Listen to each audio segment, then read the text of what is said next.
അസ്സലാമു അലൈക്കും വറഹ്മത്തുള്ളാഹി വബറകാതുഹു. നബി മുഹമ്മദ് മുസ്തഫ സല്ലല്ലാഹു അലൈഹി വസല്ലമ തങ്ങൾക്ക് മുഹമ്മദ് എന്ന പേര് വരാനുള്ള കാരണമായി ചരിത്ര ഗ്രന്ഥങ്ങൾ പറയുന്നത് അബ്ദുൽ മുത്തലിബ് എന്നവരുടെ ഒരു സ്വപ്നമാണ്. അദ്ദേഹം ഒരു സ്വപ്നം കണ്ടു, തൻ്റെ മുതുകിൽ നിന്ന് ഒരു മുത്തുമാല പുറപ്പെടുന്നതായിട്ട്. ആ മാല ചക്രവാളങ്ങൾ ഇങ്ങനെ വ്യാപിച്ച് കിടക്കുന്നു, ആകാശവും ഭൂമിയൊക്കെ മുട്ടിങ്ങനെ കിടക്കുകയാണ്. അതൊരു മരമായി മാറും. ആ മരത്തിൻ്റെ ശിഖരങ്ങളിൽ നിന്ന് പ്രകാശം വരുന്നു. ഇതിൻ്റെ വ്യാഖ്യാനം അദ്ദേഹം സ്വപ്ന വ്യാഖ്യാതാക്കളോട് അന്വേഷിച്ചു. അവർ പറഞ്ഞു, അങ്ങേക്കൊരു മകൻ ജനിക്കും, അവർ ലോകത്തിലുള്ള ആളുകളാൽ ആകർഷിക്കപ്പെടും, ആകാശവും ഭൂമിയിലും അവർ സ്തുതിക്കപ്പെടും.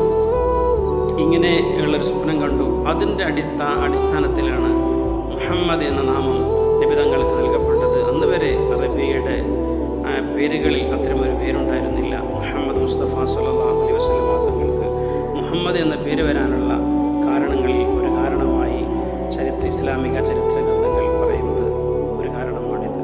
ഹബീബ് തങ്ങളെ പിൻപറ്റാനും അവിടുത്തെ നന്മകൾ ജീവിതത്തിൽ പകർത്തുവാനും അള്ളാഹുവേ ഞങ്ങളെല്ലാം